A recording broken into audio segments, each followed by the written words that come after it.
How's it, everyone? This is Lolcohol. Today's video, I'm going to be going through the Path of Exile 2 campaign, Act 1, 2, and 3. These are going to be separate videos, but we're going to start out in Act 1. So, for layouts in Path of Exile 2, before we get going, just a disclaimer. As we understand it now, currently there are slightly different variations between softcore, hardcore, and SSF, possibly also different for different characters. So for the most part, this doesn't mean that layouts are going to be completely different. In most cases, what happens is that layouts are either flipped or rotated, or points of interest are just in slightly different places. What we have seen up to this point, the only example that really stood out was during the boss kill event race where Clearfell, I'm sure you're all used to coming out this way, but during the boss kill event race, we came out this way and the layout was fairly different. So I know a lot of you possibly have concerns about, GG said that layouts are going to change. As we get into 0.2.0, we'll see to what extent those layouts have changed. But for now, most of what we have seen is just rotating and mirroring, but the methodology remains the same. All of these guides that I'm going to be doing in these series of videos, there is a link for a Mobalytics written guide where you can see all the diagrams and all the write-ups to better understand the layouts.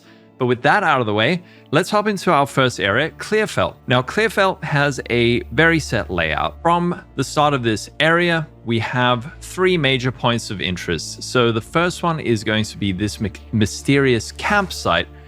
In the softcore layout, this is actually up here on the left. So here's our mysterious campsite. This chest drops a level 1 uncut skill gem.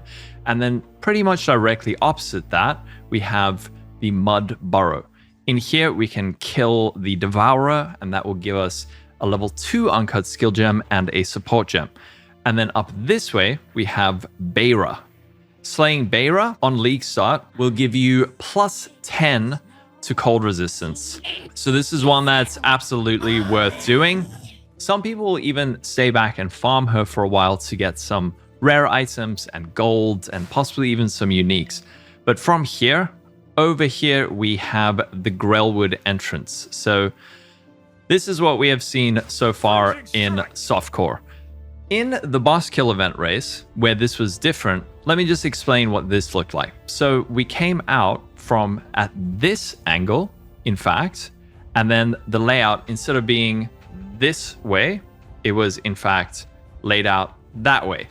So we instead found the Grelwood on the left, Bayra at the top, and then we had the mysterious campsite on the left and the devourer up to the top right. So that's the kind of thing we're going to be looking out for in future patches to better understand in what way these various layouts are changed. Okay, so moving on into the Grelwood. Grelwood is a diamond-shaped area, and we're going to have points of interest in each of the 4 quadrants. So there is Ariadne's hut. She is going to drop us an uncut support gem, and her stash will drop us medium life loss. We have the Brambleghast, we have the entrance to the Grim Tangle, and then we also have the Tree of Souls, or Tree of Whispers. So we're going to be looking out for the first point of interest, which is more often than not Ariadne's hut, which I think this might be. And from there, we're able to orient ourselves and find the rest of the points of interest. So over here, we actually have the Tree of Souls. So this is our first point of interest.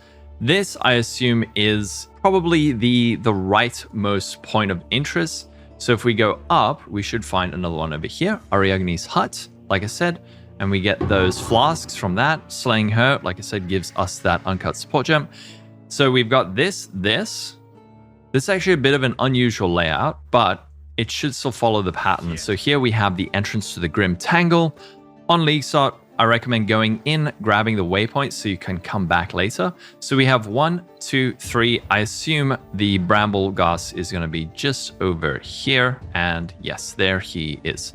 So here's Brambleghast. Now, the next point of interest is going to be finding Freythorn, which is more often than not just off to the side of the Brambleghast arena, usually spawning near water. So I'm guessing it's going to be off to the left here, but it might be off to the right like this. So there's water there. You can see water.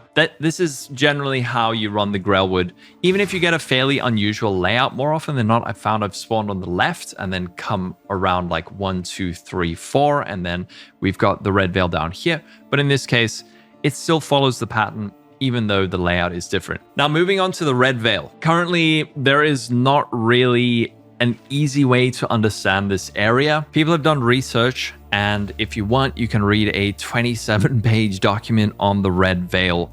There are approximately 8 different layouts with various clues that can inform you to let you know if you're running the correct zone, or how do I put it? There's clues that will let you know if you are in the area you think you are. So you can study the 8 different layouts, and then that can help you get through here more quickly, but I wouldn't invest a huge amount of time into it. This is an area that has some really nice XP. There's lots of mobs, fairly slow moving. Some of them spit poison, which is a bit spooky, but other than that, don't worry too much about getting hyper in depth for this area. Just look out for those obelisks of rust. One clue I can give you, and that is to play with sound. If you play with sound, you can actually hear the hum of the obelisks of rust before you get to them. The ground will also go a more red color as you approach it, but you can hear a little bit of a hum as you get close to one. So it's sort of like scary voices.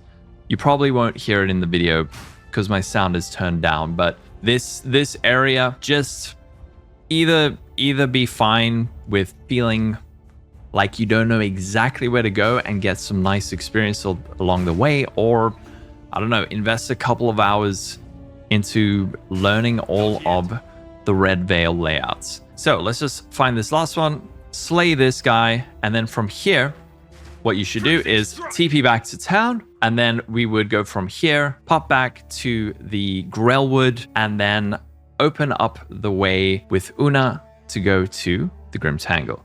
So Grim Tangle is another area where there's a number of set layouts that you can study, but there's not an obvious clue where it's just like, just go this way or that way. More often than not, the exit does tend to spawn on the opposite side of the entrance. But other than that, you can either study it or just try and go in the opposite direction. There is one trick over here, and that is after you spawn Una in here, you can click her, and then the moment she begins her song, you go escape, respawn a checkpoint, and it'll skip her song.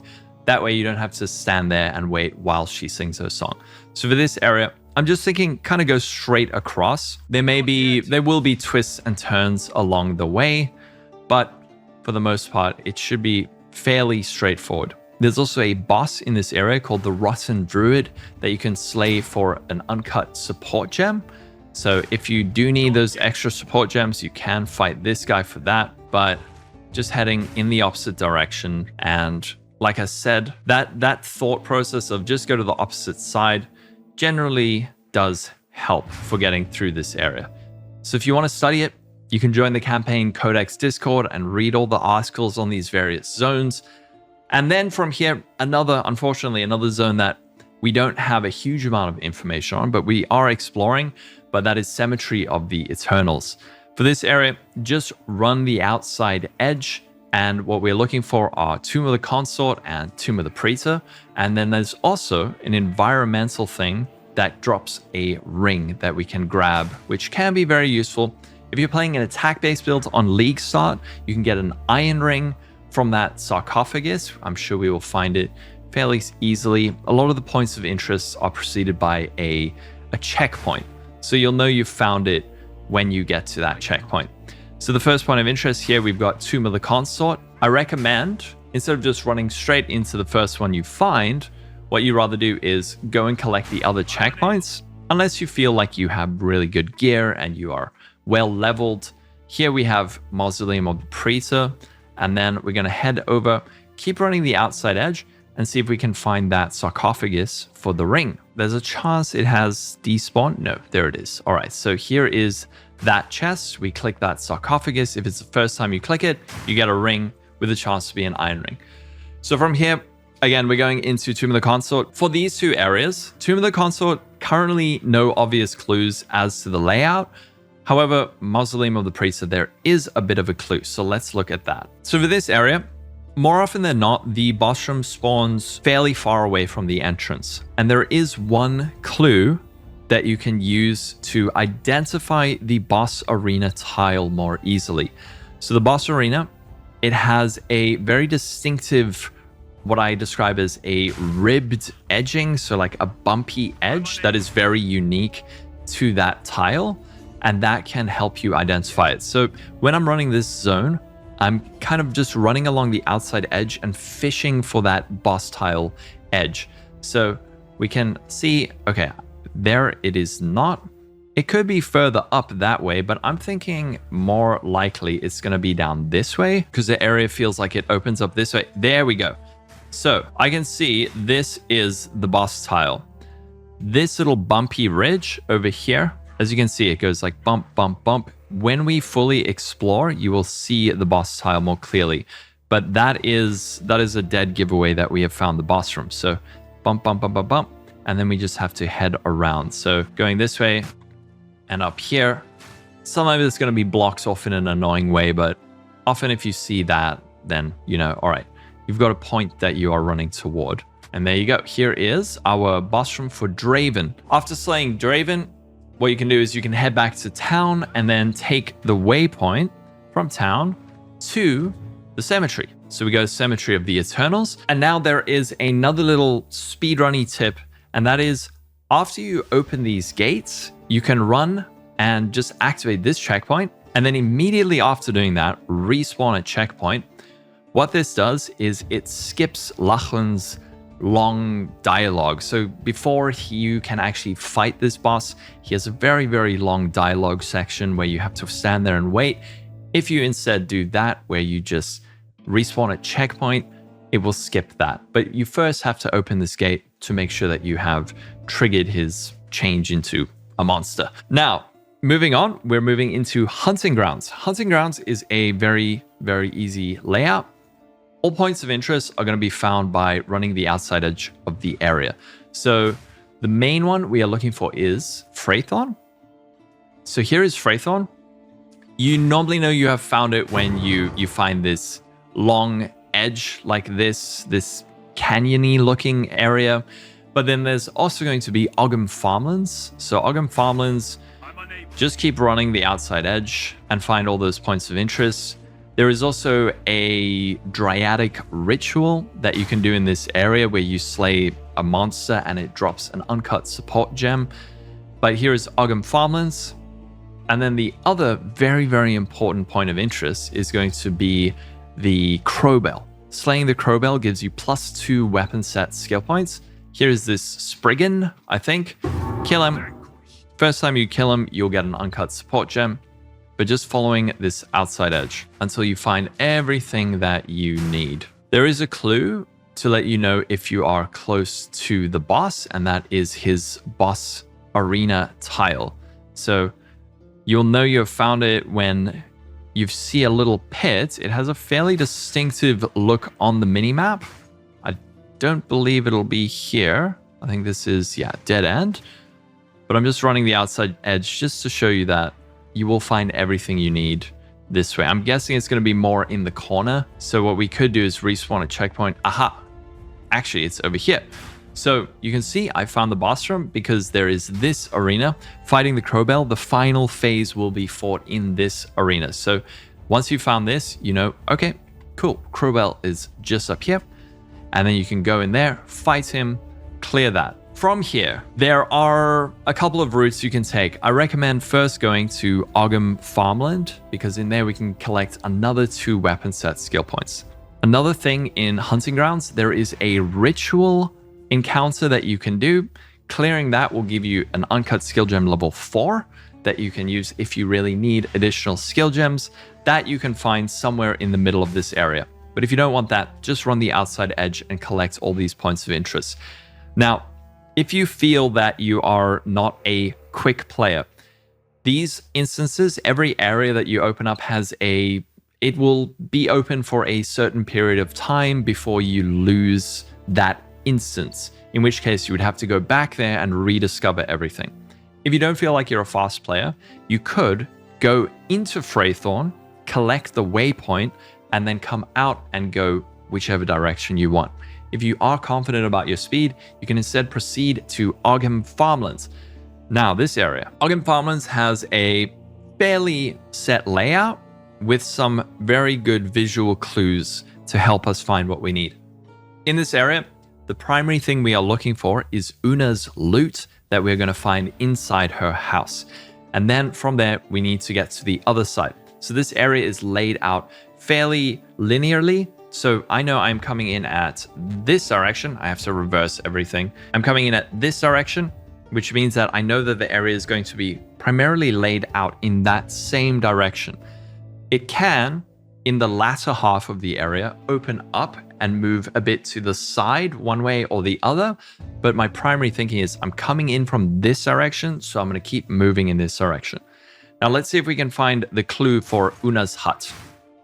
And we have. All right, so this over here, this is a visual clue that lets us know that Una's hut is directly on the other side. There's this barricade of broken carts and then this big long hut. And if we go around, you will see that Una's hut is just on the other side. So barricade, hut, and here is Una's hut. Inside here, you'll find her loot box. Very funny.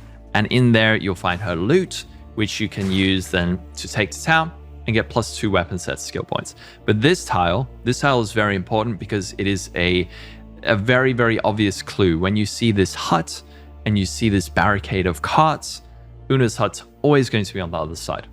So from here, just continuing in the same direction, and we'll see if it does any bends or anything like that. But I'm just thinking go in the opposite direction and see what we can find. So you will know you are, actually, while I'm here, there is this crop circle. If you clear this crop circle, you go in, a rare monster will spawn. If you slay that, you'll get an uncut skill gem level 4.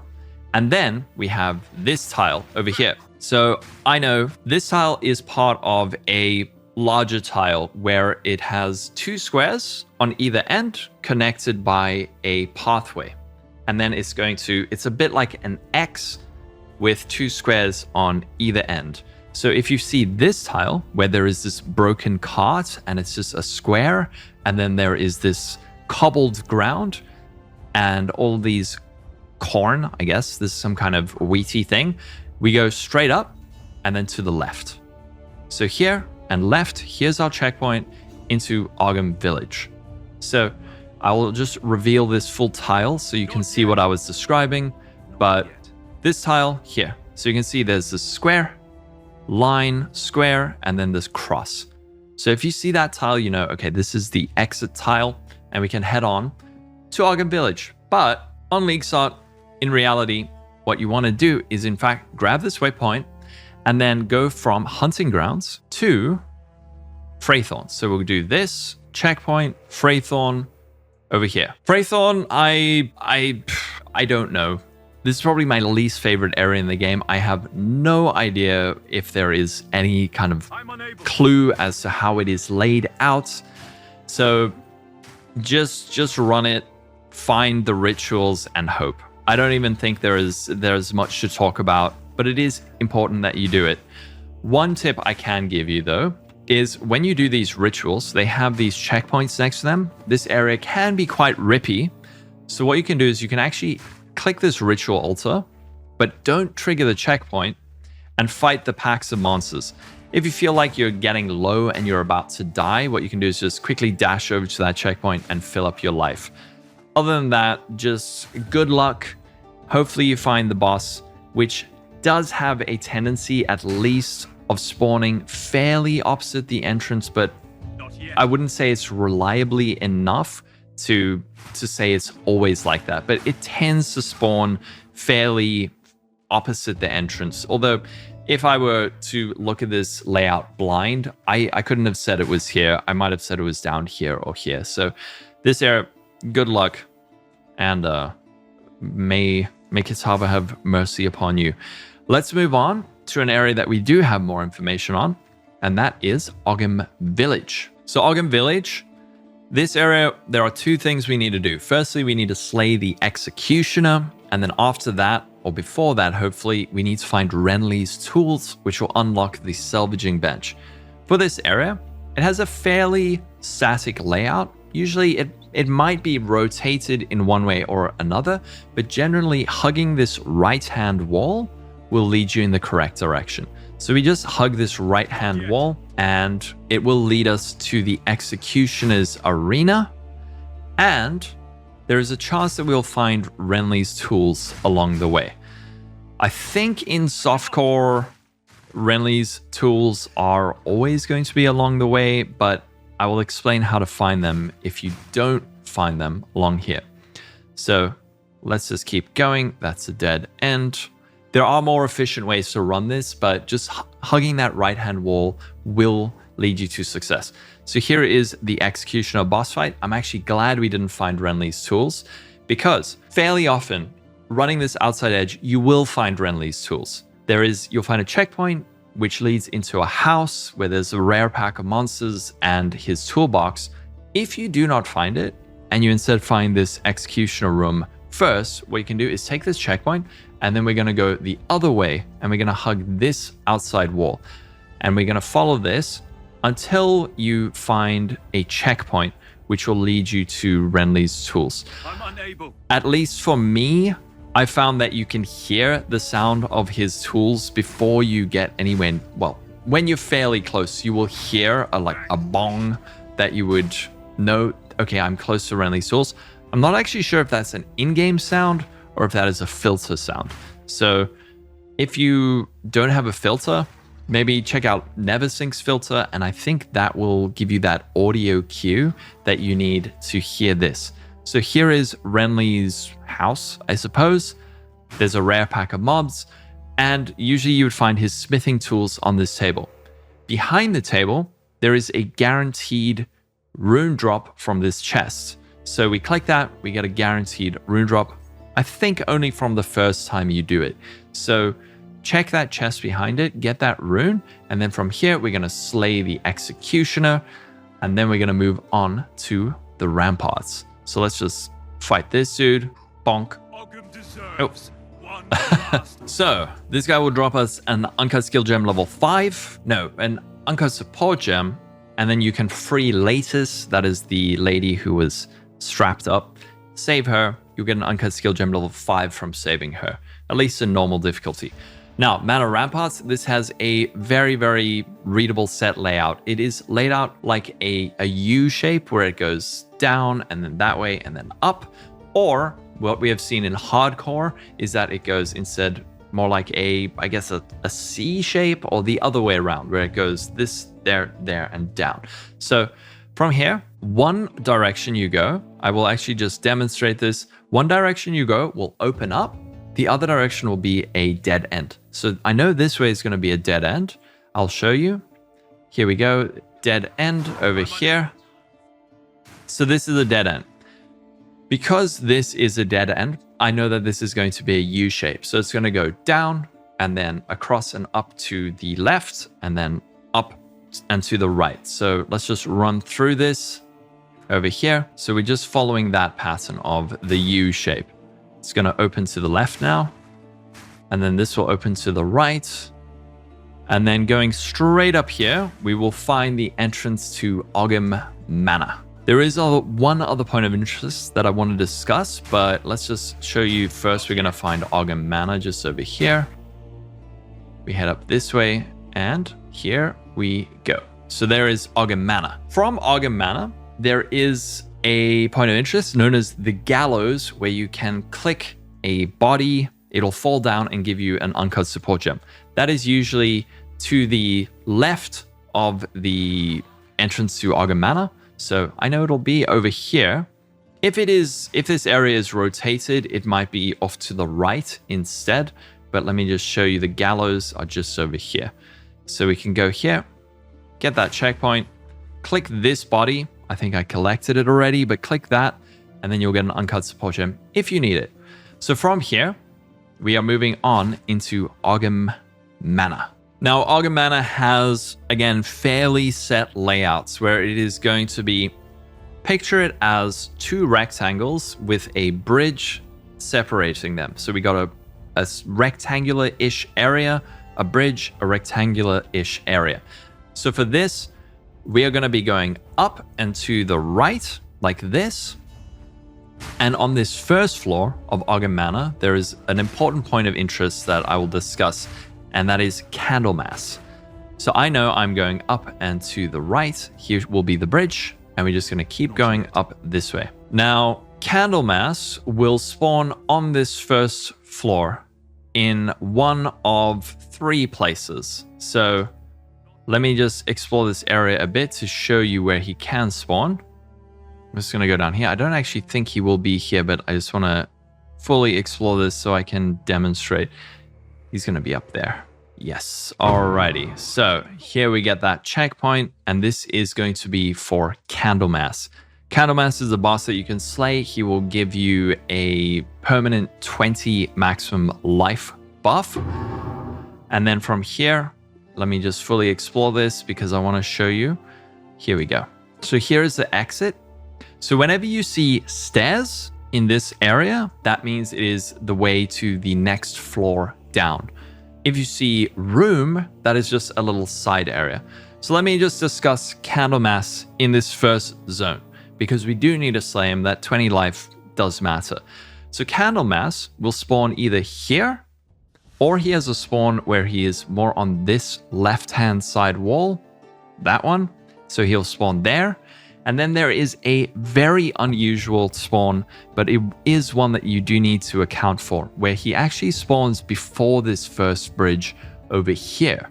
So you might actually stumble upon him right around here and then cross the bridge. Another thing I want to discuss in terms of layouts and seeds is that this area, it has a fairly static layout like this. However, what I have found in hardcore leagues is instead of coming in here and then crossing the bridge and going through here, instead what they have done is this will be the entrance. So you'll enter the area from here, but then it'll be the same layout. So you'll just go the other way. So from here, we're moving on to floor 2. And because I know I went in this direction, I know that this second floor is going to be in the opposite direction. So instead of going up and to the right, I'm going to be going down and to the left. So continuing on this way, there's no real points of interest over here. We are just looking for the bridge. So similar to floor 1, there's going to be 2 rectangular sections separated by a bridge. And here we go. Here's that bridge. And then we will find the way down on this second rectangular section. So it's either going to be off to the left or the right. So we can check over here and we have found the stairs down. If it wasn't here, it would be on the other side. So we're moving down to the next area. This is floor 3, and I know that I went down and to the left, so now I'm looking to go up and to the right. So we're going to go up and to the right, and we're going to try find Geonor like that, up and to the right, just kind of hugging this left-hand wall. And there we go. It should be just over here. And that is Geonor. So what we can do in this section of the game is you can actually fight Geonor if you want to be a try-hard speedrunner. You can fight Geonor, and then after the fight, there is a really long cutscene with him and Sin talking. So instead of fighting Candlemass when you first encounter him, what you can do is rather run straight for Geonor, and then we're going to head back to Candlemass up here, slay him, and then while Geonor and Sin are having their dialogue, we can run back, kill Candlemass, and then come back here and grab the loot. There is one other area I want to discuss in Act 1, because a lot of people do actually run this area, and that is going to be Burrow. So going from Clearfell into Burrow, this fortunately very, very easy to read layout. So imagine this area sort of like imagine like a hallway, and we are going to be finding the Devourer in a straight line from the entrance. So the first thing is establishing in which direction does this area open up. And this one seems to be opening up to the left. So we will find the Devourer. This is opening up down. So this is opening up down. So I know the Devourer will be directly in line with that entrance. So I'm just thinking, go straight down. So it should be right over here. And there we go. So here is Devourer. If you want to slay this guy, he will drop you a level 2 uncut skill gem, and Renly will give you a support gem. So this area, just a straight line down, and you'll find it. That is for Act 1. Remember, all of these guides are up on Mobalytics. As we make new discoveries, we will update the guides. Well, I will update the guides. And if you like, we have a Discord server called the Campaign Codex that you can join, where a lot of people are talking about the layouts, making discoveries, sharing speedrun strats, and getting through the campaign more quickly. So that will all be linked in the description. Be sure to check it out. That's going to be it for part 1. Next video will be Act 2. So stay tuned. That will be out tomorrow. Have fun, everyone, for 0.2.0. I'm looking forward to it a lot. Stay safe. Catch you in the next video, and bye-bye.